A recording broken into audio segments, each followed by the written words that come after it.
Science and టెక్నాలజీలో first topic వచ్చేసి space situational awareness. So ఇప్పుడు స్పేస్ డెబ్రిస్, స్పేస్ వేస్ట్ అనేది చాలా ఎక్కువైపోతుంది. సో దానివల్ల మ్యాక్సిమం వరల్డ్ వైడ్ మొత్తంలో సైంటిస్టులకి ఒక భయం పట్టుకుంది. సో స్పేస్ డెబ్రిస్ అనేది ఎక్కువైపోతుంది స్పేస్లో, ఎట్లా అరికట్టాలి అనేసి చాలామంది డిఫరెంట్ ప్లాన్స్ తీసుకొని వస్తున్నారు, ఇన్నోవేటివ్ ఐడియాస్తో ముందుకు వస్తున్నారు. సో దాంట్లో ఒక భాగమే మన ఇస్రో చేసింది. సో ఇస్రో గురించి కొంచెం డీటెయిల్గా నేర్చుకుందాం. ఇస్రో ప్రీవియస్ పేరు వచ్చేసి ఇన్కోస్పార్ అంటుండే, Indian national committee for space research అనేసి. ఇది యాక్చువల్గా ఎస్టాబ్లిష్ అయింది 1962 తర్వాత ఇస్రో లాగా మారింది. Okay, so ISRO Indian space situational assessment report అనేది రిలీజ్ చేసింది 2023. దీని ప్రకారం ఏంటి అంటే డిసెంబర్ 1 నుంచి స్టార్టింగ్ నుంచి డిసెంబర్ 2023 వరకు మన ఇండియా 127 ఇండియన్ శాటిలైట్స్ని రిలీజ్ చేసింది ఇప్పటి వరకు, బిగినింగ్ నుంచి. దీంట్లో ప్రైవేట్ సెక్టర్వి కూడా ఇంక్లూడ్ అయి ఉన్నాయి. దాని తర్వాత మన గవర్నమెంట్ ఆఫ్ ఇండియావి 22 లో ఎర్త్ ఆర్బిట్లో ఉన్నాయి, 29 వచ్చేసి జియో సింక్రనస్ ఆర్బిట్లు ఉన్నాయి. ఓకే, సో ఈ లో ఎర్త్ ఆర్బిట్ అంటే ఏంది, ఈ జియో సింక్రనస్ ఆర్బిట్ అంటే ఏంటంటే, ఫస్ట్ లో ఎర్త్ ఆర్బిట్ అంటే 800 కిలోమీటర్స్ నుంచి 1400 కిలోమీటర్స్ మధ్యలో ఏదైతే శాటిలైట్స్ అన్నీ ఉన్నాయో అదంతా స్పేస్ ఈ లో ఎర్త్ ఆర్బిట్ రీజియన్ అనమాట. ఓకే, సో మన ఇంటర్నేషనల్ స్పేస్ స్టేషన్ ఈ యుఎస్ ఉంటుంది కదా, సో ఈ ఇంటర్నేషనల్ స్పేస్ స్టేషన్ కూడా ఈ లో ఎర్త్ ఆర్బిట్లోనే ఉంటుంది. సో ఇదేంటి అంటే లో ఎర్త్ ఆర్బిట్లో మనం ఏమైనా శాటిలైట్స్ని పెడితే అది ఒక డేలో అరౌండ్ 15 టైమ్స్ తిరుగుతుంది అనమాట ఎర్త్ చుట్టుముట్టు. సో లో ఎర్త్ ఆర్బిట్ అంటే ఓన్లీ చిన్న రేడియస్ ఉంటుంది ఆర్బిట్కి. నెక్స్ట్ జియో సింక్రనస్ ఆర్బిట్ అని ఉంటుంది, జియో స్టేషనరీ ఆర్బిట్ అని ఉంటుంది. జియో సింక్రనస్ ఏంటంటే ఈక్వేటర్కి జస్ట్ అబవ్గా ఉండదు, నార్త్ సౌత్, అక్కడ నార్త్కి పోతుంది, కొన్నిసార్లు సౌత్కి పోతుంది, అట్లా తిరుగుతూ ఉంటుంది అనమాట. కానీ ఇది ఒక్క రోజుకి ఒక ఫిక్స్డ్ టైంలో ఫిక్స్డ్ ప్లేస్లో ఉంటుంది geosynchronous orbit. Okay, so ఇది కూడా సేమ్ ఎర్త్ రొటేషన్తోనే తిరుగుతూ ఉంటుంది. జియో స్టేషనరీ ఏంది అంటే సేమ్ 24 hours సేమ్ ఎర్త్ ఎట్లా తిరుగుతుందో ఇది కూడా దాని చుట్టూ అట్నే తిరుగుతుంది. అండ్ కమ్యూనికేషన్ పర్పసెస్కి జియో స్టేషనరీ ఆర్బిట్ అనేది యూజ్ చేస్తారు. సో ఇది ఎగ్జాక్ట్గా అబవ్ ఈక్వేటర్ ఉంటుంది మనకి. సో ఇదన్నమాట స్మాల్ డిఫరెన్స్. జియో సింక్రనస్ అంటే ఏం లేదు, సేమ్ ఎర్త్కి ఈక్వల్గానే తిరుగుతుంది, కాకపోతే నార్త్ అండ్ సౌత్ ఇట్లా పైనకి కిందికి వెళ్తూ రొటేట్ అవుతుంది. జియో స్టేషనరీ ఏంటంటే సేమ్ ఫిక్స్డ్, కరెక్ట్గా ఈక్వేటర్కి అబవ్ ఉంటుంది, ఫిక్స్డ్ పొజిషన్లో తిరుగుతూ ఉంటుంది. లో ఎర్త్ ఆర్బిట్ అంటే ఏంది, ఎర్త్కి చాలా దగ్గరలో ఉంటుంది, 800 to 1400 కిలోమీటర్స్ మధ్యలో స్పీడ్గా రొటేట్ అవుతుంది. ఆర్బిట్ అనేది చాలా తక్కువ ఉంటుంది కాబట్టి తొందరగా రొటేట్ అవుతుంది. ఇంటర్నేషనల్ స్పేస్ స్టేషన్ కూడా లో ఎర్త్ ఆర్బిట్లోనే ఉంటుంది, అరౌండ్ 15 times a day తిరుగుతుంది. ఓకే, సో ఇవి స్మాల్ డిఫరెన్సెస్. సో ఈ రిపోర్ట్కి హైలైట్ చేసింది ఏంటంటే, ఫస్ట్ థింగ్ ఇండియన్ శాటిలైట్స్ 127 ఉన్నాయి. అందులో గవర్నమెంట్ ఆఫ్ ఇండియా ఏంటివి 22 లో ఎర్త్ ఆర్బిట్లు ఉన్నాయి, 29 వచ్చేసి జియో సింక్రనస్ ఆర్బిట్లు ఉన్నాయి. సో ఇది అనమాట డీటెయిల్డ్గా, ఇందుకే ఇది న్యూస్లో ఉంది. సో మనం స్పేస్ డెబ్రిస్ గురించి ఇవన్నీ గురించి కొంచెం డీటెయిల్గా నేర్చుకుందాం. సో స్పేస్ డెబ్రిస్ అంటే ఏంది, అంతకుముందు మనం లాంచ్ చేసిన శాటిలైట్స్ ఖరాబ్ అయిపోయి లేకపోతే ఏమైనా ప్రాబ్లం వచ్చి ఫంక్షనింగ్ ఆగిపోయినాయి ఉంటాయి కదా, అవన్నిటినీ స్పేస్ డెబ్రిస్ అంటాం. అవే కాదు, మళ్ళీ మనం శాటిలైట్ స్పేస్లోకి రీచ్ చేసేటప్పుడు రాకెట్లో కొన్ని విడిపోతూ ఉంటాయి పార్టికల్స్. సో ఆ పార్టికల్స్ ఎర్త్కి రాకుండా స్పేస్లోనే తిరిగేవి కొన్ని ఉంటాయి. సో అవన్నీ కూడా స్పేస్ డెబ్రిస్ కిందకే చూడొచ్చు. రాకెట్ స్టేజెస్లో విడిపోయేవి, మళ్ళీ స్పేస్ వెపన్స్ వాడేటప్పుడు స్పేస్ వెపన్స్ కూడా స్పేస్ డెబ్రిస్ లాగానే ఉంటాయి కొన్ని. సో ఇవన్నీ స్పేస్ డెబ్రిస్ అనొచ్చు. మ్యాక్సిమం ఇవి 800 నుంచి 1400 కిలోమీటర్స్ మధ్యలోనే ఈ చాలా మాటికి స్పేస్ వేస్ట్ అనేది ఉంది. సో దీనికి కొలిజన్ కాకుండా ఉండడానికి CAM అనేది ఒకటి యూజ్ చేస్తారు. CAM అంటే కొలిజన్ అవాయిడెన్స్ మాన్యూవర్స్. సో ఇదేంటి అంటే, ఇప్పుడు చాలా మటుకి స్పేస్ వేస్ట్ ఆర్టికల్స్ ఉన్నాయి కదా, సో ఇవన్నీ ఎప్పుడైనా ఇండియన్ శాటిలైట్స్ మీద పడి అది కూడా వర్కింగ్ శాటిలైట్ని ఖరాబ్ చేయొచ్చు. సో అట్లా ఖరాబ్ చేయకుండా ఈ క్యామ్స్ అనేవి ఇండియా యూజ్ చేస్తుంది. సో ఇవి ఇప్పటి వరకు ఆల్మోస్ట్ 23 క్యాంప్స్ అనేది ఇండియా లాంచ్ చేసింది. సో దట్ మన ఇండియన్ స్పేస్ అసెట్స్ని కొలిషన్ నుంచి కాపాడనికి. ఇంకొకటి ఆస్ట్రోనాట్స్కి కూడా ఇట్లా కొలిషన్స్ ఎక్కువ అయితే, స్పేస్ డెబ్రిస్ ఎక్కువ అయితే కొలిషన్ అయ్యే ఛాన్సెస్ ఉంటాయి కాబట్టి ఆస్ట్రోనాట్స్కి కూడా కొంచెం సేఫ్టీ ఇష్యూస్ ఉంటాయి. మళ్ళీ ఇవి అట్మాస్ఫియర్లోకి ఎంటర్ అయ్యి కింద పడితే గ్రౌండ్ మన భూమి మీద ఉన్న పాపులేషన్ పైన కూడా చాలా రిస్క్ ఉండే ఛాన్సెస్ ఉంటాయి.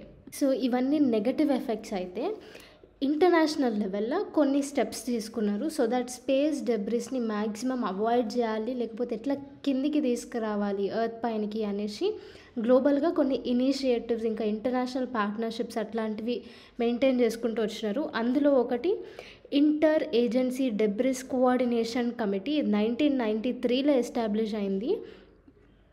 సో దీని మెయిన్ ఉద్దేశం ఏంటి అంటే అంత ఇంటర్నేషనల్ లెవెల్లో అందరితో కొలాబరేట్ అయ్యి ఈ డెబ్రిస్ అన్నిటినీ తక్కువ చేయాలనేసి దీని మెయిన్ ఎయిమ్ అనమాట. నెక్స్ట్ వచ్చేసి UN space debris mitigation guide lines. ఇదేంటి అంటే అవుటర్ స్పేస్ని పీస్ఫుల్గా మనం యూజ్ చేయాలి అనేసి ఒకటి గైడ్ లైన్స్ ఇష్యూ చేసింది. 2007లో ఎస్టాబ్లిష్ అయింది. నెక్స్ట్ వచ్చేసి జీరో డెబ్రిస్ చార్టర్. సో దీంట్లో సైన్ చేసింది 12 కంట్రీస్ అనమాట. ఆ 12 కంట్రీస్ వచ్చేసి Austria, Belgium, Cyprus, Estonia, Germany, Lithuania, Poland, Portugal, Romania, Slovakia, Sweden, ఇంకా యూకే. సో ఇదొకటి మనం అబ్జర్వ్ చేయాల్సింది ఏంటంటే ఇండియా సైన్ చేయలేదు, ఇండియా పార్ట్ కాదు దీంట్లో. సో 2030 వరకు మొత్తం డెబ్రిస్ని, స్పేస్ డెబ్రిస్ని న్యూట్రల్ చేయాలి అనేసి దీని మెయిన్ ఎయిమ్ అనమాట. సో ఇండియా కూడా కొన్ని ఇనిషియేటివ్స్ తీసుకొని వచ్చింది స్పేస్ డెబ్రిస్ని తక్కువ చేయడానికి. ఫస్ట్ థింగ్ వచ్చేసి debris free space machine by 2030 అనేసి, next ISRO system for safe and sustainable operation management అనేసి. సో స్పేస్ అసెట్స్ని మనం లాంగ్ టర్మ్లో లాగా యూజ్ చేయాలి. సో దానివల్ల ఏంటి అంటే స్పేస్ వేస్టేజ్ తక్కువ అవుతుంది, మన స్పెండింగ్ కూడా తక్కువ అవుతుంది అనేసి ఈ ఎయిమ్తోని ఈ ప్రోగ్రామ్ని తీసుకొని వచ్చింది. నెక్స్ట్ వచ్చేసి space situational awareness control centre. So ఇదేంటి అంటే స్పేస్ డెబ్రిస్ని తక్కువ చేయడం కోసం రీసెర్చ్ చేస్తారనమాట. ఇది బెంగళూరులో ఎస్టాబ్లిష్ అయింది. Next project network for space object tracking and analysis, Netra program ఇది.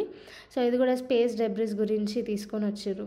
ఇవన్నీ ఇండియన్ ఇనిషియేటివ్స్. సో వే ఫార్వర్డ్లో వచ్చేసి మనము స్పేస్ అసెట్ జనరేషన్ అనేది చాలా తక్కువ చేయాలి. తక్కువ చేస్తే మ్యాక్సిమం స్పేస్ డెబ్రిస్ అనేది తక్కువ అయిపోతుంది. సో ఒకటే మల్టీపర్పస్ స్పేస్ శాటిలైట్ ప్రోగ్రామ్స్ తీసుకొని వస్తే ఈ స్పేస్ వేస్ట్ కూడా తగ్గుతుంది అనేసి చెప్పుకోవచ్చు.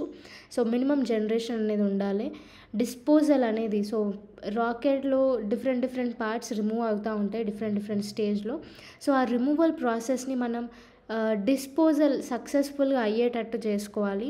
నెక్స్ట్ ఇంటర్నల్ బ్రేకప్స్ అవుతాయి శాటిలైట్లో, దానివల్ల చాలా huge amount of space waste అనేది అవుతుంది. సో ఇవన్నీ కూడా మ్యాక్సిమం అవాయిడ్ చేసుకోవడానికి చూడాలి. డెబ్రిస్ రిమూవల్ అనేది ఒకటి యాక్టివ్గా చేయాలి. ఫర్ సపోజ్ మనం మ్యాగ్నెట్స్ యూజ్ చేసి, లేజర్స్ యూజ్ చేసి, ఇంకా డిఫరెంట్ మెథడ్స్ యూజ్ చేసి స్పేస్ జంక్ని మొత్తం క్యాప్చర్ చేసి ఎర్త్లోకి తీసుకురావడం, లేకపోతే స్పేస్లోనే దాన్ని కాల్ చేయడం, ఇట్లాంటివన్నీ చేస్తే స్పేస్ డెబ్రిస్ అనేది మ్యాక్సిమం తక్కువ అయ్యే ఛాన్సెస్ ఉంటాయి. నెక్స్ట్ టాపిక్ వచ్చేసి సోలార్ స్టార్మ్స్. దీన్ని జియోమాగ్నెటిక్ స్టార్మ్స్ అని కూడా అంటారు. సో సన్లో ఫ్యూజన్ న్యూక్లియర్ రియాక్షన్ అనేది అవుతూ ఉంటుంది. సో ఈ ఫ్యూజన్ రియాక్షన్ ప్రతి 11 ఇయర్స్కి చేంజ్ అవుతూ ఉంటుంది. ఒక 11 ఇయర్స్ ఏమో మ్యాక్సిమం చైన్ ఆఫ్ రియాక్షన్స్ అవుతాయి, ఇంకొక 11 ఇయర్స్ ఏమో మినిమం చైన్ ఆఫ్ రియాక్షన్స్ అవుతాయి. ఈ మ్యాక్సిమం రియాక్షన్స్ అయినప్పుడు సోలార్ మ్యాక్సిమం అని అంటాం, మినిమం రియాక్షన్ అవుతున్నప్పుడు సోలార్ మినిమం అని అంటాం. సో ఇది న్యూస్లో ఎందుకు ఉంది అంటే రీసెంట్గా మన ఎర్త్ G5 లెవెల్ సోలార్ స్టార్మ్స్ని విట్నెస్ చేసింది. సో ఇదేంటి అంటే extreme level of solar storms అనమాట. సో మనకి సోలార్ స్టార్మ్స్ అనేది 2 రకాలుగా ఉంటుంది. ఒకటి త్రూ రేడియేషన్ అనమాట, హై రేడియేషన్ వస్తుంది సన్ నుంచి మన ఎర్త్కి, దీన్ని సోలార్ ఫ్లేర్స్ అని అంటాం. ఇంకొకటి వచ్చేసి వేడి వేడి గాలులు, మ్యాగ్నెటిక్ ఫీల్డ్ని, ఎర్త్ మ్యాగ్నెటిక్ ఫీల్డ్ని డిస్టర్బ్ చేసే మ్యాగ్నెటిక్ ఫీల్డ్ కూడా సన్ నుంచి మనకి ఇక్కడ ట్రావెల్ అవుతూ ఉంటుంది. సో దీనిని సిఎంఈస్ అంటారు. సిఎంఈస్ అంటే కొరోనల్ మాస్ ఇజెక్షన్ అని అంటాం. ఓకే, సో ఈ సోలార్ ఫ్లేర్స్, ఈ కొరోనల్ మాస్ ఇజెక్షన్ వల్ల సన్ నుంచి మన ఎర్త్కి రేడియేషన్ కానీ, గ్యాసెస్ కానీ, మళ్ళా అయోనైజ్డ్ గ్యాసెస్, మ్యాగ్నెటిక్ ఫీల్డ్, ఇవన్నీ ట్రాన్స్ఫర్ అవుతూ ఉంటాయి అన్నమాట. సో ఇట్లా ఇవి ఈ సోలార్ ఫ్లేర్స్ ఇంకా CMEs, so coronal mass ejections అనేవి million miles per hour travel అవుతూ ఉంటాయి. ఓకే, సో దీంట్లో కొన్ని లెవెల్స్ ఉంటాయి. G1 లెవెల్ అంటే మైనర్ ఇంటెన్సిటీ, అంత స్పేస్ వెదర్ కండిషన్స్లో అంత ఏం చేంజ్ అనిపించదు. కానీ G5 లెవెల్ అనేది ఎక్స్ట్రీమ్ ఇంటెన్సిటీ అనమాట. సో మన earth G5 level solar storms అనేది విట్నెస్ చేసింది రీసెంట్గా. ఓకే, సో దీనివల్ల ఇంపాక్ట్స్ ఏంటి అంటే, ఫస్ట్ థింగ్ స్పేస్ ఇన్ఫ్రాస్ట్రక్చర్కి డ్యామేజ్ అవుతుంది. సో ఇక్కడ మనం చూసుకోవచ్చు, ఇక్కడ సన్ నుంచి ఎర్త్కి వచ్చేటప్పుడు ఈ మ్యాగ్నెటిక్ ఫీల్డ్ మళ్ళీ స్ట్రాంగ్ రేడియేషన్స్ ట్రావెల్ అవ్వడం వల్ల శాటిలైట్స్ పైన ఇంపాక్ట్ అయ్యి అవి పని చేయకుండా ఆగిపోవడానికి ఛాన్సెస్ ఉంటాయి. మళ్ళీ నెక్స్ట్ మన భూమి మీద ఉన్న పవర్ గ్రిడ్స్, కమ్యూనికేషన్ సిస్టమ్కి కావాల్సిన ఇవి సెక్టర్స్, ఇవన్నీ కూడా డ్యామేజ్ అయ్యే ఛాన్సెస్ ఉంటాయి. మళ్ళీ శాటిలైట్స్కి చాలా డేంజరు, ఎందుకంటే ఎక్స్ట్రీమ్ హాట్ గ్యాసెస్ అనేవి వస్తూ ఉంటాయి స్పేస్లో. కాబట్టి స్పేస్ వెదర్ కండిషన్ చేంజ్ అయ్యి శాటిలైట్స్ దాన్ని సస్టైన్ కాకుండా ఉంటాయి. మళ్ళీ శాటిలైట్ స్పేస్లో ట్రావెల్ చేసే ఆస్ట్రోనాట్స్కి కూడా ఎక్కువ రేడియేషన్ వల్ల వాళ్ళ హెల్త్ పైన, వాళ్ళపైన ఇంపాక్ట్ అయ్యే ఛాన్సెస్ ఉంటాయి. సో ఇవి మేజర్ ఇంపాక్ట్స్ అనమాట సోలార్ ఫ్లేర్స్కి, సోలార్ రేడియేషన్ది. నెక్స్ట్ కొన్ని మిషన్స్ కూడా లాంచ్ చేసినారు ఇండియా లెవెల్లో, ఇంకా ఇంటర్నేషనల్ లెవెల్లో కూడా. మన ఇండియాలో first time sun space mission లాగా ఆదిత్య L1ని లాంచ్ చేసినారు 2023లో. నెక్స్ట్ నాసా వచ్చేసి 2021లో పార్కర్ సోలార్ ప్రోబ్ని లాంచ్ చేసింది. So that sun's atmosphere through ఎగురుకుంటూ పోతుంది అది. మళ్ళీ నెక్స్ట్ నాసా ఇంకా యూరోపియన్ స్పేస్ ఏజెన్సీ, ఈ రెండు 2020లో సోలార్ ఆర్బిటర్ అనేది తీసుకొని వచ్చింది. ఇదేంటంటే సన్ దగ్గరికి పోయి క్లోజెస్ట్ ఇమేజెస్ ఇంకా సోలార్ విండ్ని స్టడీ చేస్తుంది అనమాట ఈ solar orbiter. Next interface region imaging spectrograph, ఇది నాసా తీసుకొని వచ్చింది. ఇదేంటంటే సన్స్ అట్మాస్ఫియర్ని, అసలు సన్ అట్మాస్ఫియర్లో ఎట్లా ఇంత స్ట్రాంగ్ వేవ్స్, ఇట్లా రేడియేషన్ ఎట్లా అవుతుంది అనేసి స్టడీ చేయడానికి ఈ ఇంటర్ఫేస్ రీజియన్ ఇమేజింగ్ స్పెక్ట్రోగ్రాఫ్ తీసుకొని వచ్చింది నాసా. నెక్స్ట్ వచ్చేసి నాసా అంటే USA, యూరోప్ ఇంకా Japan space agencies solar and heliospheric observatory అనేది లాంచ్ చేసింది 1995లో.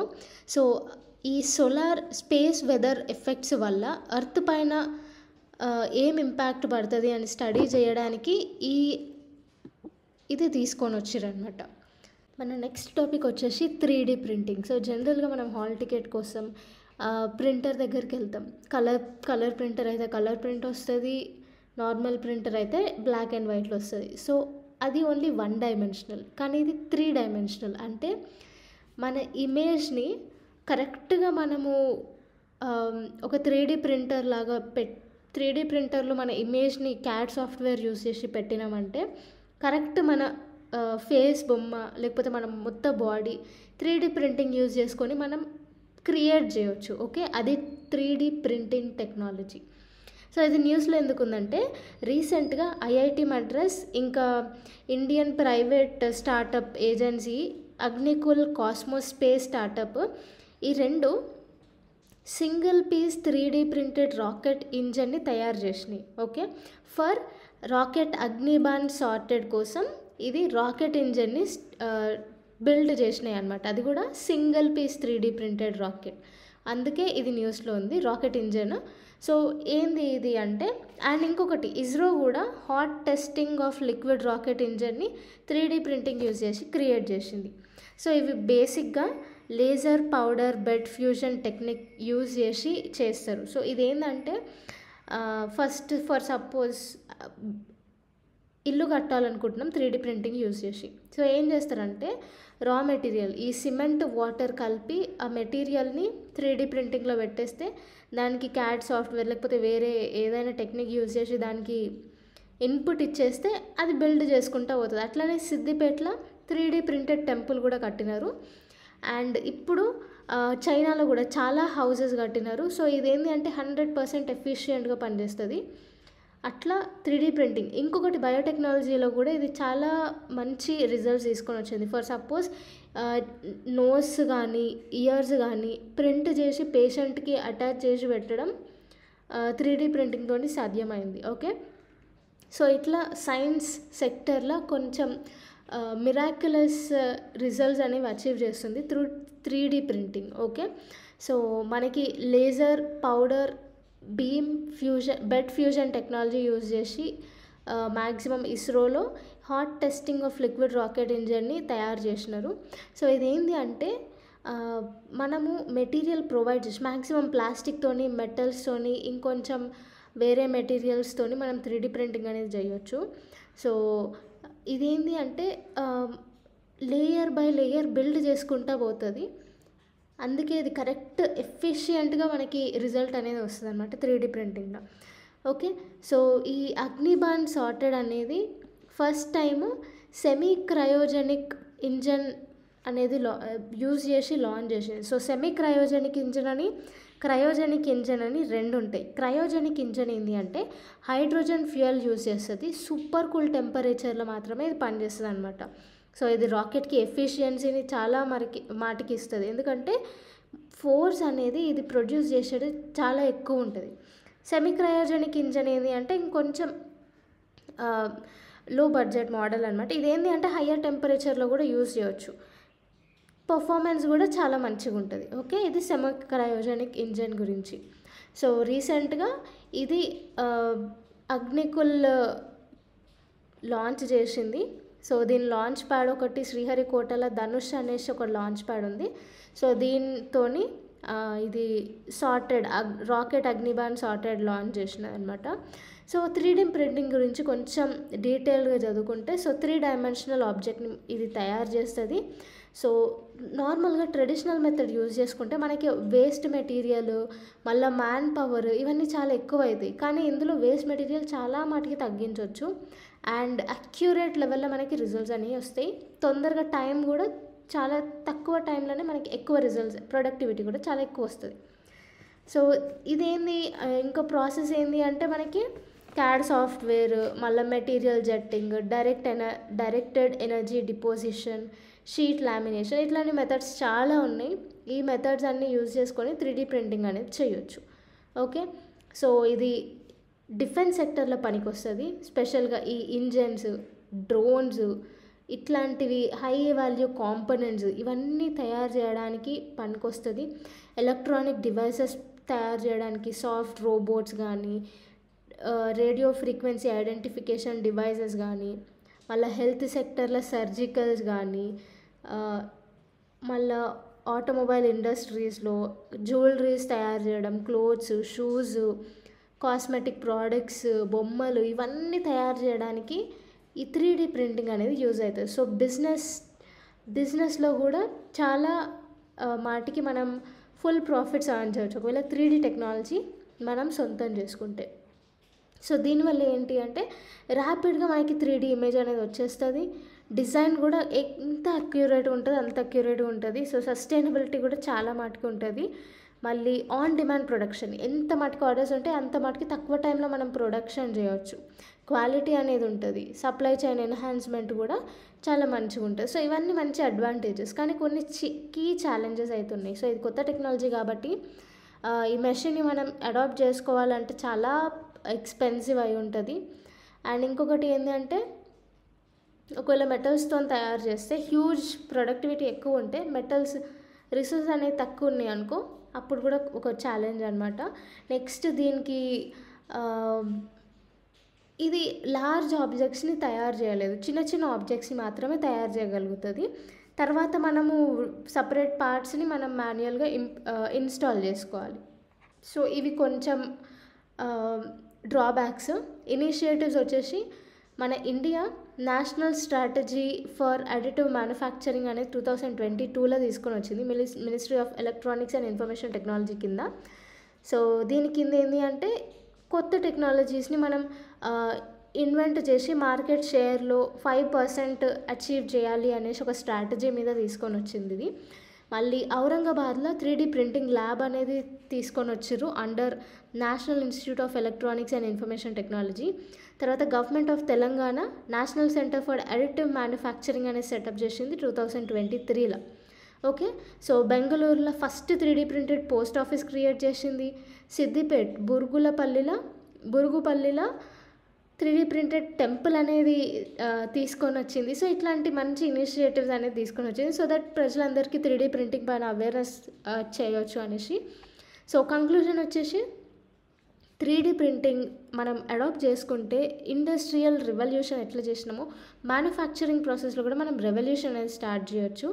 సో అట్లా మనకి కొత్త టెక్నాలజీ యూజ్ చేసి ప్రైవేట్ సెక్టర్ని ఒక చాలా మాటికి మనం డెవలప్ చేసుకుంటూ పోవచ్చు. సో దీనివల్ల మనకి మల్టిపుల్ బెనిఫిట్స్ ఉన్నాయి. ఓకే, నెక్స్ట్ టాపిక్ వచ్చేసి అగ్రిటెక్. సో అగ్రిటెక్ అంటే అగ్రికల్చర్లో లేటెస్ట్ టెక్నాలజీ యూజ్ చేసి వాటర్ సస్టైనబిలిటీ, ప్రొడక్టివిటీని ఎక్కువ పెంచడం, ప్రాఫిట్స్ని ఎక్కువ చేసుకోవడం లాంటివి చాలా అచీవ్ చేయొచ్చు ఈ అగ్రిటెక్ యూజ్ చేసుకొని.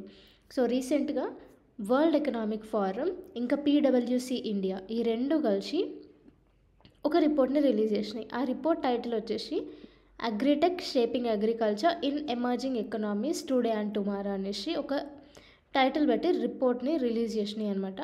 సో అగ్రిటెక్ కంపెనీస్ అగ్రికల్చర్లో ఎట్లాంటి రోల్ ప్లే చేస్తాయి అంటే ఫస్ట్ థింగ్ క్రాప్స్ని జీన్ ఎడిటింగ్ చేస్తాయి. సో దీనివల్ల ఏమవుతుందంటే మ్యాక్సిమం ఆ క్రాప్స్కి ఏం డిసీజెస్ రాకుండా, ఏం పెస్ట్లు పడకుండా, పురుగులు పడకుండా ఉంటుంది, క్రాప్ హెల్తీగా ఉంటుంది, ఈల్డ్ అనేది చాలా మ్యాక్సిమం ఇస్తుంది.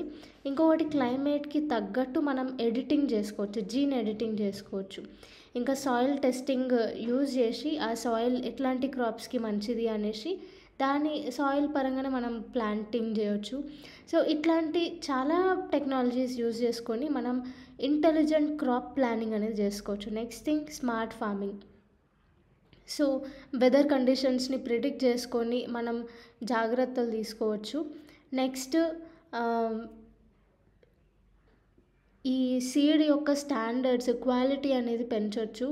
ఇంకొకటి ఈ ప్రోడక్ట్స్ ఏవైతే ఉంటాయో విత్తనాలు, జొన్నలు ఇట్లాంటివి ఉంటాయి కదా, సో ఇవన్నీ మనం ఎట్లా సేఫ్ జోన్లో పెట్టవచ్చు. మ్యాక్సిమం వర్షానికి తడిసిపోయి చాలా ఖరాబ్ అవుతాయి. అట్లా ఖరాబ్ కాకుండా ఈ టెక్నాలజీ యూజ్ చేసుకొని మనం ఫామ్ నుంచి మార్కెట్కి సేఫ్గా ఎట్లా తీయాలి, ట్రేసబిలిటీ ఇవన్నీ చూస్తాయి అన్నమాట. స్మార్ట్ లాజిస్టిక్స్ ఇవన్నీ మనం అగ్రిటెక్ కంపెనీస్తోని సాధ్యమవుతుంది. సో ఇట్లా డేటా గవర్నెన్స్ కూడా, హై క్వాలిటీ సీడ్స్ ఎక్కడ ఉన్నాయి, ఎవరు పండిస్తున్నారు, సో పండించే వాళ్ళ దగ్గరికి కన్జ్యూమర్స్ వచ్చి కొనడం, లేకపోతే ఆర్డర్ చేసి కొనడం, సో ఇట్లాంటి అన్నిటి వల్ల ఫార్మర్స్ ఇన్కమ్ కూడా పెరిగిపోతుంది. ఓకే, సో పాజిటివ్ ఎఫెక్ట్స్ ఏంటి అంటే ప్రెసిషన్ ఫార్మింగ్ ఉంటుంది. So green house gas emissions maximum వరకు తగ్గించవచ్చు దీనివల్ల. తర్వాత క్వాలిటీ ఆఫ్ సీడ్స్ అనేవి చాలా మంచిగా ఉంటాయి. లైఫ్ స్టాక్ ఫార్మింగ్కి కూడా పనికొస్తుంది.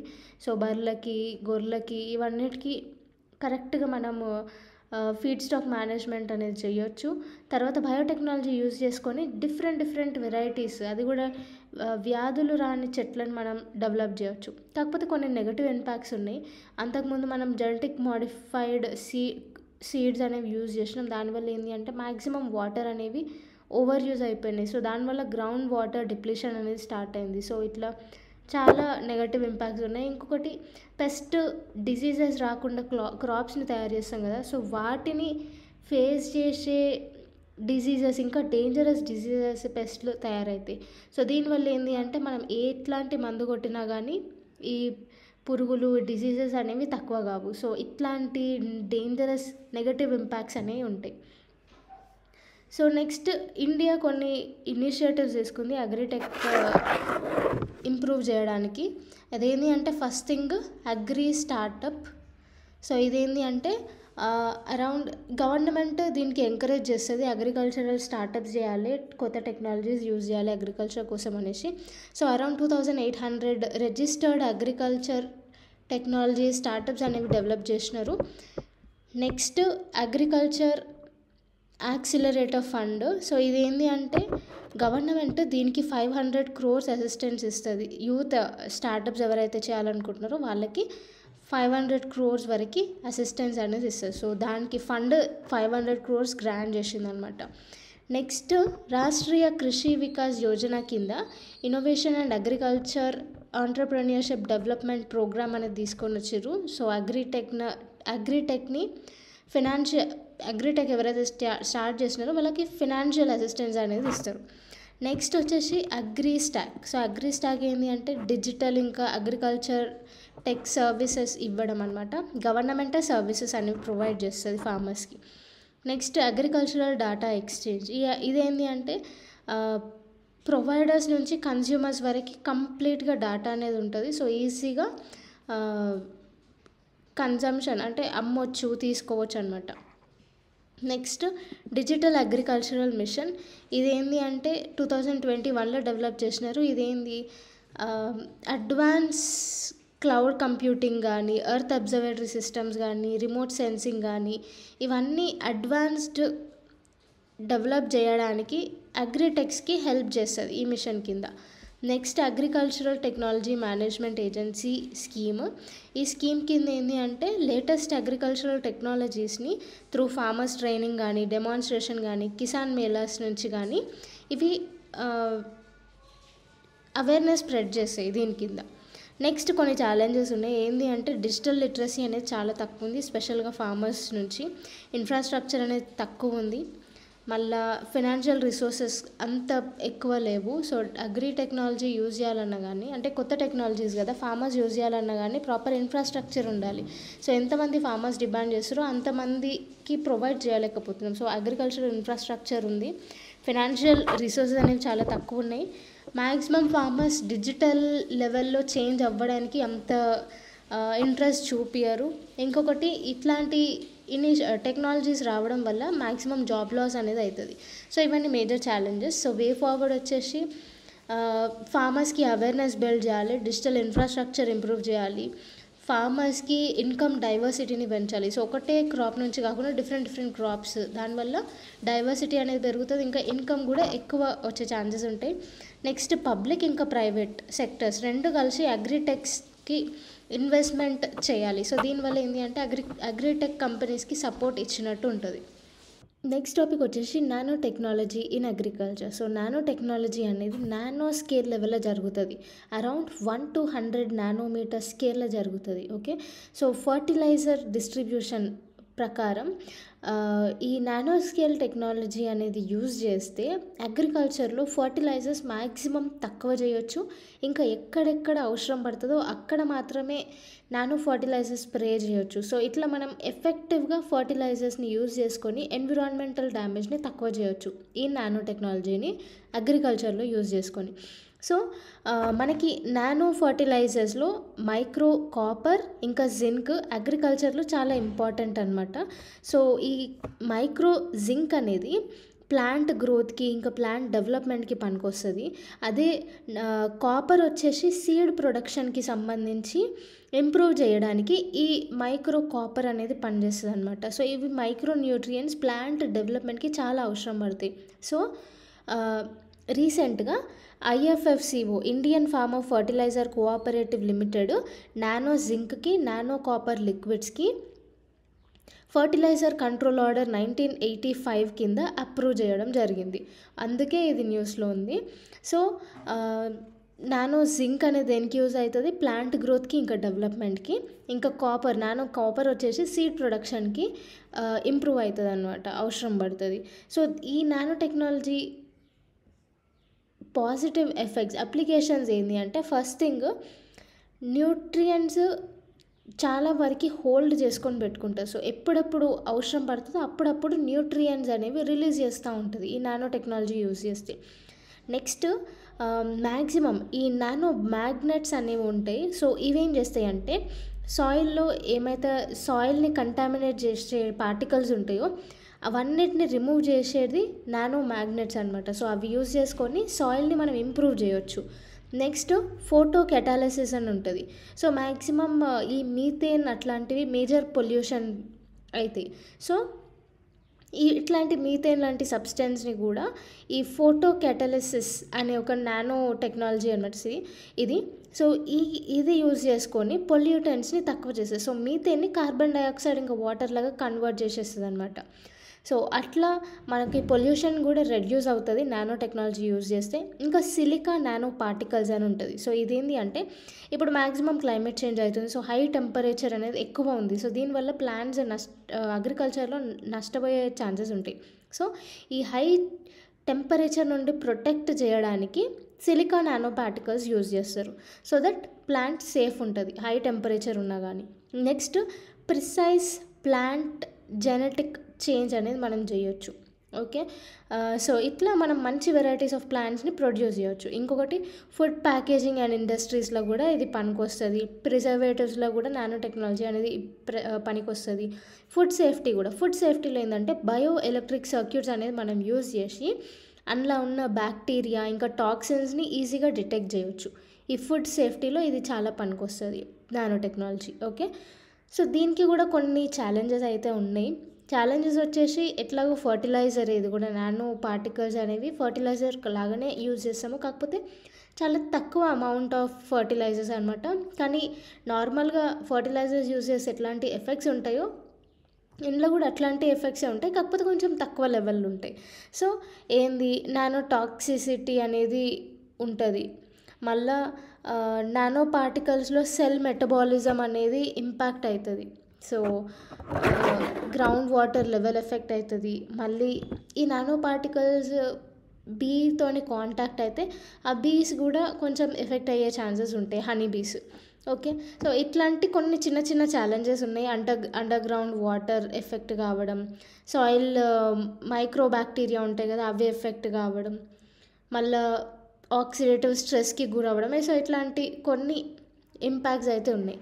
నెక్స్ట్ గవర్నమెంట్ ఇనిషియేటివ్ వచ్చేసి నానో టెక్నాలజీని డెవలప్ చేయడానికి mission on nano science and technology 2007లో లాంచ్ చేసిందనమాట. సో ఈ నానో టెక్నాలజీకి రీసెర్చ్ పెంచడం కోసం ఈ మిషన్ని లాంచ్ చేసినారు. Next guidelines for evaluating nano agri inputs and products. ఇదేంటి అంటే నానో టెక్నాలజీని ఎఫెక్టివ్గా యూజ్ చేయడం ఇంకా సేఫ్టీ పర్పస్కి యూజ్ చేయడం కోసం డిపార్ట్మెంట్ ఆఫ్ బయోటెక్నాలజీ అనేది డెవలప్ చేసింది. Next national agricultural innovation project ఇదేం చేసింది అంటే నానో టెక్నాలజీ అప్లికేషన్స్ అగ్రికల్చర్లో ఇంకా ఎక్స్ప్లోర్ చేయడానికి రీసెర్చ్ కోసం ఇది లాంచ్ చేసినారు. Next skill development and training on nanotechnology launch చేసినారు. ఇది లాంచ్ చేసింది Indian council for agriculture research. తర్వాత నానో ఫర్టిలైజర్ ప్లాంట్ అనేది మనకి ప్రయాగ్రాజ్ ఏరియాలో ఫుల్పూర్లో లాంచ్ చేసిర్రు అనమాట. Indian farmer fertiliser cooperative limited IFFCO అనేది దీన్ని ఎస్టాబ్లిష్ చేసింది. నెక్స్ట్ టాపిక్ వచ్చేసి 7.5.1 amplifying the global value of earth observation report. So ఈ రిపోర్ట్ని రిలీజ్ చేసేది వరల్డ్ ఎకనామిక్ ఫోరం. సో మనకి ఎర్త్ అబ్జర్వేషన్ టెక్నాలజీస్ అనేవి చాలా సెక్టర్స్ నుంచి చేయొచ్చు. ఫర్ సపోజ్ మీథేన్ ఎమిషన్స్ ద్వారా ఎర్త్ని అబ్జర్వ్ చేయొచ్చు, CO2 ఎఫెక్ట్స్ ద్వారా అబ్జర్వ్ చేయవచ్చు, వైల్డ్ ఫైర్ నుంచి wildlife, solar winds, agriculture. So ఇట్లాంటి డిఫరెంట్ సెక్టర్స్ని యూజ్ చేసుకొని మనం ఎర్త్ని అబ్జర్వ్ చేయొచ్చు అనమాట. సో ఎర్త్ అబ్జర్వేషన్ టెక్నాలజీస్ని వేరియస్ సెక్టర్స్లో ఇంప్రూవ్ చేయడం కోసం ఈ రిపోర్ట్స్ అనేవి రిలీజ్ చేస్తారు. సో గ్లోబల్ ఇనిషియేటివ్స్ కొన్ని ఉన్నాయి ఎర్త్ అబ్జర్వేషన్ కోసం. ఫస్ట్ వచ్చేసి మీథేన్ శాట్ ఏంటి అంటే మీథేన్ ఎమిషన్స్ని అబ్జర్వ్ చేస్తుంది ఇది. నెక్స్ట్ వచ్చేసి Allen coral atlas monitoring tool. ఇదేం చేస్తుందంటే గ్లోబల్ లెవెల్లో కోరల్ రీఫ్స్ని మానిటర్ చేస్తుంది. Next NASA ISRO synthetic aperture radar NISAR ఇది. సో నిసార్ ఏం చేస్తుందంటే ఎర్త్ ఎకోసిస్టమ్ని, ఐస్ మాస్ని, వెజిటేషన్, బయోమాస్ ఇట్లాంటివన్నీ మానిటర్ చేస్తుంది అనమాట.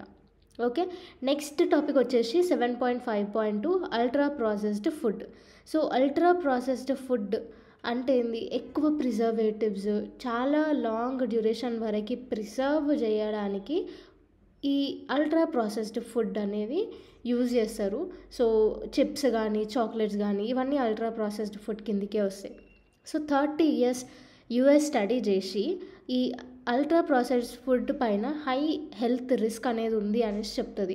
సో అల్ట్రా ప్రాసెస్డ్ ఫుడ్ అంటే ఏంటి, ఎక్సెసివ్ అడిటివ్స్ ఉండడం, ఈ ఫ్లేవర్స్ కానీ ఆర్టిఫిషియల్ ఫ్లేవర్స్ కానీ ప్రిజర్వేటివ్స్ కానీ ఇవన్నీ ఉండడం, దాంట్లో ఎక్కువ ఫ్యాట్ ఉండడం, షుగర్ సాల్ట్ ఎక్కువ కంటెంట్లో ఉండడము, విటమిన్స్ ప్రోటీన్స్ ఫైబర్స్ అనేవి చాలా తక్కువ ఉంటాయి. సో దీనివల్ల ఏమవుతుందంటే liver damage, hyper tension, obesity, metabolic syndrome, cardiovascular diseases, so ఇట్లాంటి అన్ని రోగాలు నొప్పులు అన్నీ వస్తాయి అన్నమాట. సో ఈ అల్ట్రా ప్రాసెస్డ్ ఫుడ్ ఎక్కువ తింటే. సో ఎందుకు తింటున్నారు ఇట్లాంటి ఫుడ్ అంటే చేంజింగ్ లైఫ్ స్టైల్ వల్ల, మళ్ళీ ఫుడ్ ప్యాకెట్స్ పైన క్లియర్ డెఫినేషన్ అనేది ఇవ్వట్లేదు. సో వాళ్ళు ఏం యూజ్ చేస్తున్నారు, ఏమేమి కెమికల్స్, ఏమేమి ఆర్టిఫిషియల్ ప్రిజర్వేటివ్స్ యూజ్ చేస్తున్నారు, షుగర్ కంటెంట్ ఎంత, సాల్ట్ కంటెంట్ ఎంత, ఎగ్జాక్ట్గా వీళ్ళు డిస్ప్లే చేయట్లేదు. ప్రోటీన్ విటమిన్స్ ఉన్నాయా లేదా, ఫైబర్ ఎంత ఉంది, సో ఇవన్నీ డిస్ప్లే చేయకపోవడం వల్ల అంత అవేర్నెస్ లేదు జనాలలో. సో అందుకే ఈ ప్రాసెస్డ్ ఫుడ్ అనేది ఎక్కువ వాడుతున్నారు. సో అడ్వర్టైజ్మెంట్స్లో కూడా డీటెయిల్డ్గా అడ్వర్టైజ్మెంట్ చేయరు, ఓన్లీ పాజిటివ్ చెప్తారు కానీ నెగటివ్ ఎన్ని ఉన్నాయో అవన్నీ చెప్పరు. సో ఇట్లాంటి వాటి వల్ల అల్ట్రా ప్రాసెస్డ్ ఫుడ్కి జనాలు ఎక్కువ అట్రాక్ట్ అయిపోతున్నారు. అండ్ ఇనిషియేటివ్స్ ఇండియాలో కూడా కొన్ని ఇనిషియేటివ్స్ తీసుకున్నారు అల్ట్రా ప్రాసెస్డ్ ఫుడ్ని తక్కువ చేయడానికి. ఫస్ట్ వచ్చేసి ICMR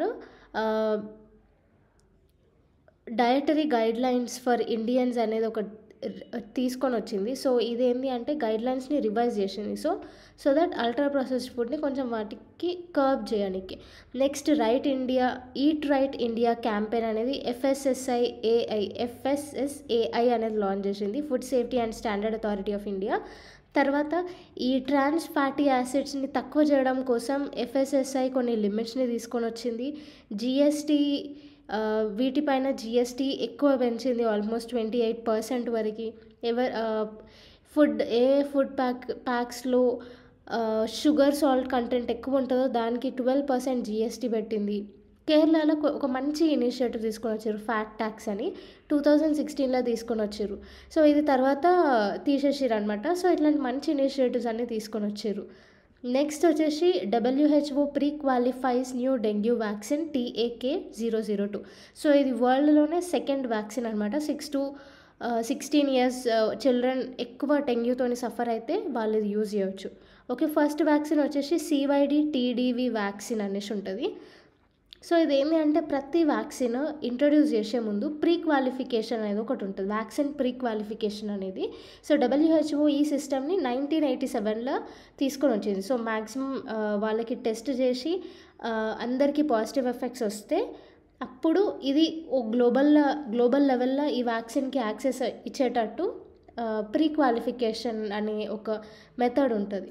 సో దీనివల్ల ఏంది, ఓవరాల్ అన్ని ఒక జపాన్లో తయారు చేస్తే ఓవరాల్ గ్లోబల్ వైడ్గా దీన్ని డిస్ట్రిబ్యూట్ చేసే లైసెన్స్ అనేది వస్తుంది. సో ఇది వరల్డ్ హెల్త్ ఆర్గనైజేషన్ ఇష్యూ చేస్తుంది అనమాట. సో డెంగ్యూ గురించి కొంచెం డీటెయిల్గా చదువుకుందాం.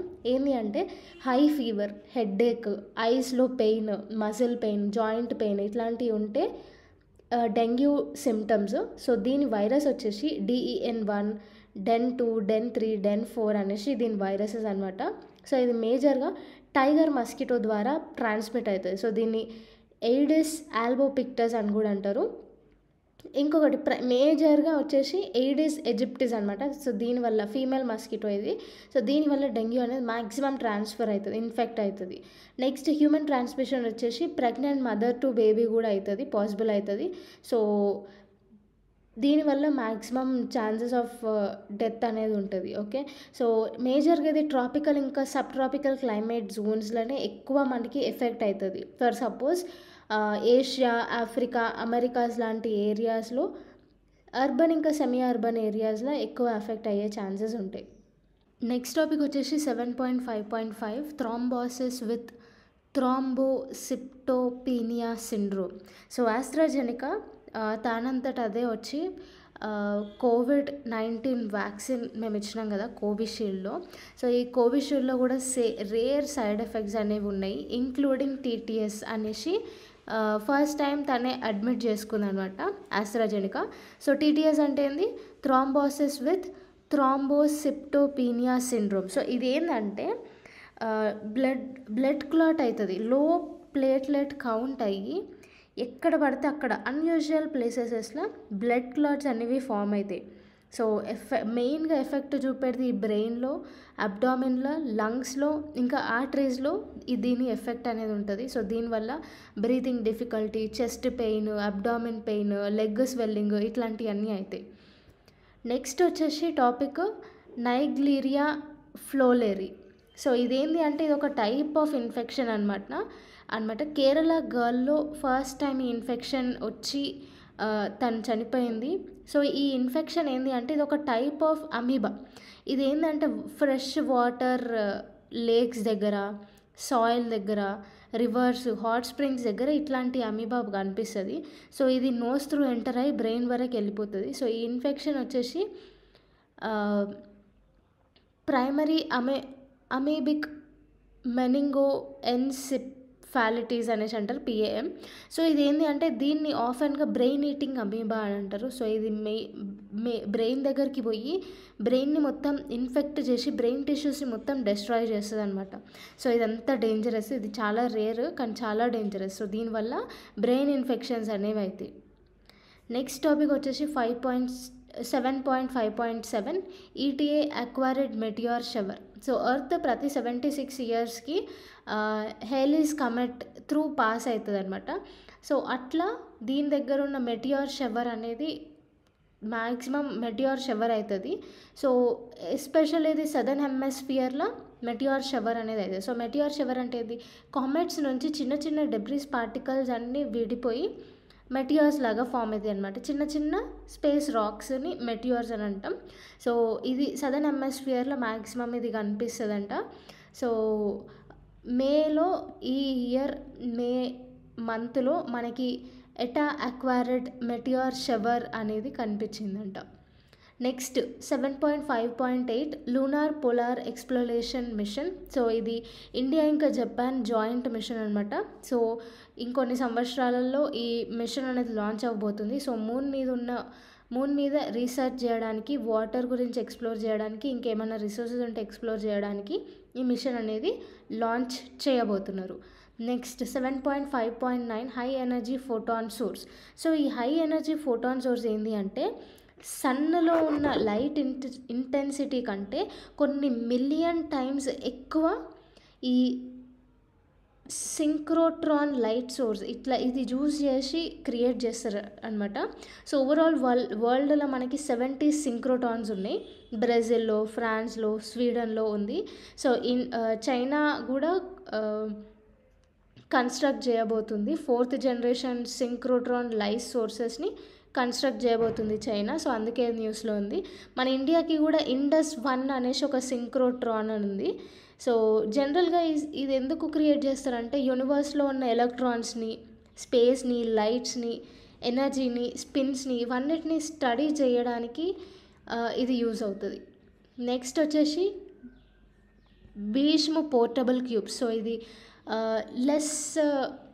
చాలా తక్కువ ఖర్చుతో కూడుకున్న హాస్పిటల్స్ అనమాట. క్యూబ్లోనే హాస్పిటల్ లాగా మొబైల్ హాస్పిటల్ అనమాట ఇది. సో ఇదేంటి అంటే భీష్మ ఫుల్ ఫామ్ వచ్చేసి Bharat health initiative for Sahyog, Hita and Maitri. So దీని కింద పోర్టబుల్ క్యూబ్స్ అనేవి మొబైల్ హాస్పిటల్స్ అనేవి తీసుకొని వచ్చారు. సో రీసెంట్గా ఆగ్రాలో కూడా ఇండియన్ ఎయిర్ ఫోర్స్ దీన్ని టెస్ట్ చేసి యాక్సెప్ట్ చేసింది. సో వాటర్ ప్రూఫ్ ఉంటుంది, ఇంకా లైట్ వెయిట్ ఉంటుంది. సో ఇక్కడ మెడికల్ ఫెసిలిటీస్ అనేవి AI ఇంకా డేటా అనాలిటిక్స్ యూజ్ చేసుకొని మంచి ఎఫెక్టివ్ వేలో మనకి మెడికల్ ట్రీట్మెంట్ అనేది ప్రొవైడ్ చేస్తారు దీని కింద.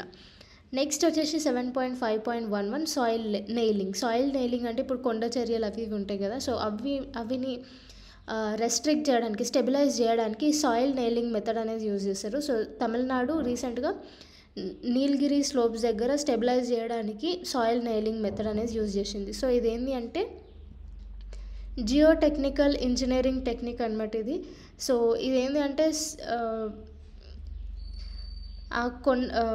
కొండ చర్యల దగ్గర కొంచెం హైడ్రోసీడింగ్ మెథడ్, కొంచెం రెయిన్ ఫోర్స్ ఎలిమెంట్స్ అనేవి ఇన్సర్ట్ చేస్తారు. ఇన్సర్ట్ చేసి seeds, fertilisers, organic material, water అట్లాంటివన్నీ ప్రొవైడ్ చేసి అక్కడ గడ్డి చెట్లు మొలిచేటట్టు చేస్తారు. సో దట్ టాప్ సాయిల్ని అవన్నీ అప్హోల్డ్ చేసుకొని ఎరోజన్ కాకుండా ఉంచుతాయి. సో అదనమాట సాయిల్ నైలింగ్ మెథడ్స్. నెక్స్ట్ గోల్డిన్ వచ్చేసి ఇది థిన్నెస్ట్ గోల్డ్ లీఫ్. దీని size thickness almost 1 atom thickness ఉంటుంది. సో ఇది ఎట్లా యూజ్ చేస్తారంటే టైటానియం కార్బైడ్ లేయర్స్ పెడతారు, మధ్యలో సిలికాన్ పెడతారు. ఇది కంప్రెస్ చేస్తూ ఈ సిలికాన్ని కొంచెం గోల్డ్ యాడ్ చేస్తారు. సో ఈ సిలికాన్ పోయి గోల్డ్ రీప్లేస్ అయ్యి థిన్ లీఫ్ లాగా ఫామ్ అవుతుంది అనమాట. సో ఇది మేజర్గా ఎలక్ట్రానిక్ ఇండస్ట్రీ, కార్బన్ డైఆక్సైడ్ కన్వర్షన్కి పనికొస్తుంది. కార్బన్ డైఆక్సైడ్ కన్వర్షన్కి ఎట్లా పనికొస్తుంది అంటే ఈ కార్బన్ డైఆక్సైడ్ని వాటర్ లాగా కన్వర్ట్ చేస్తుంది, మిథనాల్ లాగా కన్వర్ట్ చేస్తుంది. సో అట్లా కార్బన్ డైఆక్సైడ్ కన్వర్షన్కి యూజ్ అవుతుంది, వాటర్ ప్యూరిఫికేషన్కి యూజ్ అవుతుంది, హైడ్రోజన్ జనరేషన్కి కూడా ఇది యూజ్ అవుతుంది. నెక్స్ట్ టాపిక్ వచ్చేసి AI agents. So AI agents ఏంటి అంటే ఈ అలెక్సా, సిరి, గూగుల్ అసిస్టెంట్ కంటే ఈ ఓపెన్ ఏఐ, ప్రాజెక్ట్ అస్త్రా ఇవి మంచిగా సపోర్ట్ చేస్తున్నాయంట. వాయిస్ అసిస్టెంట్స్ లాగా మంచి ఎఫిషియన్సీతోని పనిచేస్తున్నాయంట. నెక్స్ట్ వచ్చేసి ఎండోసింబయోటిక్ థియరీ. సో ఎండోసింబయోటిక్ థియరీ అంటే ఏంటంటే ఫస్ట్ ఇది నేర్చుకునే ముందు మనం ప్రోకారియాట్స్ ఇంకా యూకారియాటిక్ సెల్స్ గురించి నేర్చుకోవాలి. ప్రోకారియాట్స్ అంటే మ్యాక్సిమం వీటికి న్యూక్లియస్ ఉండదు, కాకపోతే డిఎన్ఏని కొంచెం మాటికి స్టోర్ చేసుకోవచ్చు. యూకారియాటిక్ సెల్స్ ఏంటి అంటే దీంట్లో న్యూక్లియస్ ఉంటుంది, జెనెటిక్ ఇన్ఫర్మేషన్ కూడా స్టోర్ అయ్యి ఉంటుంది. నెక్స్ట్ ఆర్గానిలీస్ కూడా ఒకటి ఉంది. ఆర్గానిలీస్ ఏంటి అంటే మన ఆర్గన్స్ లాగా న్యూక్లియస్ ఉంటుంది, ఒక స్పెసిఫిక్ జాబ్ని పర్ఫామ్ చేస్తూ ఉంటుంది. సో నైట్రోజన్ ఫిక్సేషన్కి ఈ ప్రొకారియాటిక్ సెల్స్ చాలా యూస్ఫుల్ అవుతాయి అనేసి రీసెర్చర్స్ ఈ సింబయోటిక్ రిలేషన్ పైన, ఎండోసింబయోటిక్ రిలేషన్ పైన ఫోకస్ చేస్తున్నారు అనమాట. నెక్స్ట్ వచ్చేసి Doppler effect. So Doppler effect ఏంటి అంటే వెహికల్ దూరం నుంచి, అంబులెన్స్ అనుకోండి, దూరం నుంచి వస్తుంది. సో దాని సౌండ్ వేవ్స్ అనేవి ఒకవేళ మన దగ్గరకు వస్తే మన దగ్గర సౌండ్ వేవ్స్ అనేవి ఇంక్రీజ్ అవుతాయి, దూరం వెళ్తూ ఉంటే సౌండ్ వేవ్స్ అనేవి తక్కువవుతూ ఉంటాయి. సో ఈ వేవ్ ఫ్రీక్వెన్సీని చేంజ్ చేయడాన్ని డాప్లర్ ఎఫెక్ట్ అని అంటాం. ఓకే, సో ఈ టెక్నాలజీ యూజ్ చేసుకొని వెహికల్ స్పీడ్ని మెజర్ చేసి చేద్దామనేసి ఈ డాప్లర్ ఎఫెక్ట్ని తీసుకొని వచ్చి consumer of ministry affairs public feedback కోసం పెట్టింది అనమాట డ్రాఫ్ట్. సో వెహికల్ స్పీడ్ని ఈ డాప్లర్ ఎఫెక్ట్తోని మెజర్ చేయొచ్చు, అందుకే ఇది న్యూస్లో ఉంది. సో ఇది ఫస్ట్ 1842లో క్రిస్టియన్ డాప్లర్ అన్నిటైనా ప్రపోజ్ చేసినాడు. సో ఇది మ్యాక్సిమంగా సౌండ్ వేవ్స్ ఇంకా ఎలక్ట్రోమాగ్నెటిక్ వేవ్స్తోని అబ్జర్వ్ చేయవచ్చు అనమాట ఈ phenomena. So over speeding of vehicles పైన ఇది చాలా ఎఫెక్ట్ చూపిస్తుంది. సో వెహికల్ స్పీడ్ని మెజర్ చేయొచ్చు డాప్లర్ ఎఫెక్ట్తో. నెక్స్ట్ వచ్చేసి 7.5.16 గ్రాఫైట్. సో గ్రాఫైట్ అనేది 30 క్రిటికల్ మినరల్స్లో ఒకటి అనమాట. ఇండియా ఇంకా శ్రీలంక గ్రాఫైట్ మైన్స్ని అక్వైర్ చేయడానికి ఇనిషియేషన్ తీసుకున్నారు. సో ఏమైందో చూడాలి. సో ఈ గ్రాఫైట్ని బ్లాక్ లెడ్ లేకపోతే ప్లంబాగో అని కూడా అంటారు. సో ఇది న్యాచురల్ అకరింగ్ కార్బన్ అనమాట. సో ఇది చాలా సాఫ్ట్గా ఉంటుంది, ఎలక్ట్రిసిటీ ఇంకా హీట్కి గుడ్ కండక్టర్ అనమాట.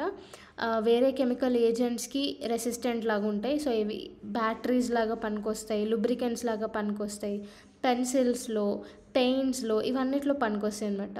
నెక్స్ట్ వచ్చేసి nephrotic syndrome. So Kerala researchers ఏమని ఫైండ్ అవుట్ చేసినారంటే ఈ ఫెయిర్నెస్ క్రీమ్లో మ్యాక్సిమం అమౌంట్ ఆఫ్ మర్క్యూరీ అనేది ఉంది, high level of mercury amount ఉంది. సేఫ్ లిమిట్ ఓన్లీ 1 ppm ఉంటే దానికంటే ఎక్కువ మర్క్యూరీ అనేది కనిపిస్తుంది అనేసి చెప్పింది. సో దీనివల్ల ఏమవుతుందంటే కిడ్నీస్ దారుణంగా ఎఫెక్ట్ అవుతాయి. సో డిఫరెంట్ సిమ్టమ్స్ మనకు కనిపిస్తాయి. ఫస్ట్ వచ్చేసి ప్రోటీన్ న్యూరియా. ఇదేంటి అంటే యూరిన్లో టూ మచ్ ప్రోటీన్ ఉండడం వల్ల ఇట్లాంటి సిమ్టమ్ కనిపిస్తుంది. Next hypoalbuminaemia. ఇదేంటి అంటే బ్లడ్లో చాలా తక్కువ ప్రోటీన్ లెవెల్స్ ఉంటే ఈ సిమ్టమ్ కనిపిస్తుంది. నెక్స్ట్ ఎడిమా ఏంటంటే బాడీ పార్ట్స్ స్వెల్లింగ్ అవ్వడం వల్ల ఈ సిమ్టమ్ కనిపిస్తుంది. Next hyperlipidaemia. ఇదేంటంటే ఫ్యాట్స్ ఇంకా కొలెస్ట్రాల్ హై లెవెల్లో ఉంటే ఇట్లాంటి సిమ్టమ్ కనిపిస్తుంది అనమాట. సో దీనివల్ల ఏమవుతుంది అంటే మనకి ఆటో ఇమ్యూన్ డిసీజ్ అనేది వస్తుంది. సో మన ఆటో ఇమ్యూన్ డిసీజ్ అంటే ఏంటంటే ఫస్ట్ ఇమ్యూనిటీ అంటే ఏంది, ఏమైనా ఫారెన్ సెల్స్ మన బాడీలోకి ఎంటర్ అయినప్పుడు ఇమ్యూన్ సిస్టమ్ ఏం చేస్తుంది అంటే దాన్ని డిటెక్ట్ చేసి దాంతో ఫైట్ చేస్తుంది. కానీ ఆటో ఇమ్యూన్ డిసీజ్లో ఏమవుతుందంటే మన బాడీలో ఉన్న మంచి సెల్స్ని బ్యాడ్ సెల్స్ అనుకొని కొన్ని ఇమ్యూన్ సెల్స్ వాటితోని ఫైట్ చేస్తే ఆటోమేటిక్గా మన ఇమ్యూన్ సిస్టమ్ అనేది దెబ్బతింటుంది. దానివల్ల హెల్త్ ఇష్యూస్ అయితే ఫారెన్ ఏజెంట్స్ అటాక్ చేసినా కానీ మన ఇమ్యూన్ సిస్టమ్ ఫైట్ బ్యాక్ చేయలేదు. సో అదనమాట, దీంతో overall science and technology topic అయిపోయింది.